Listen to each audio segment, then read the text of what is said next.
रिक्षा आणि टॅक्सी चालकांना मराठीचं ज्ञान अनिवार्य करण्याच्या राज्य शासनानं घेतलेल्या निर्णयावर उपमुख्यमंत्री एकनाथ शिंदे यांच्या शिवसेनेतही दोन गट पडले आहेत का असा प्रश्न आता निर्माण झाला आहे.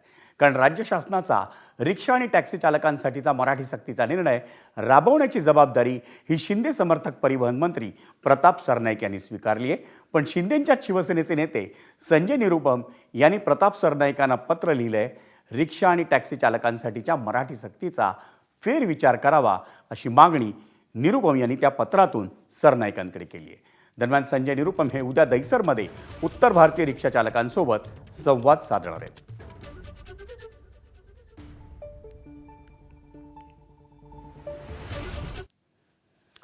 आणि आजच्या बैठकीनंतर परिवहन मंत्री प्रताप सरनाईक यांनी नेमकी काय प्रतिक्रिया दिली आपण तीही पाहूयात. मे पासून RTOच्या माध्यमातून एक रिक्षा चालक आहे त्याला किंवा टॅक्सी चालक आहे त्याला मराठी भाषा येते की नाही हे आपण तपासणार आहोत. सुरुवातीपासून महाराष्ट्राची आणि प्रामुख्याने परिवहन डिपार्टमेंटची ही भूमिकाच राहिलेली आहे की महाराष्ट्रामध्ये जर तुम्हाला व्यवसाय करायचा असेल तर मराठी येणं अनिवार्य आहे आणि तो आपला अधिकार आहे, आपला तो हक्क आहे आणि त्या माध्यमातून ही मोहीम आम्ही करतोय. ABP माझा, उघडा डोळे बघा नीट.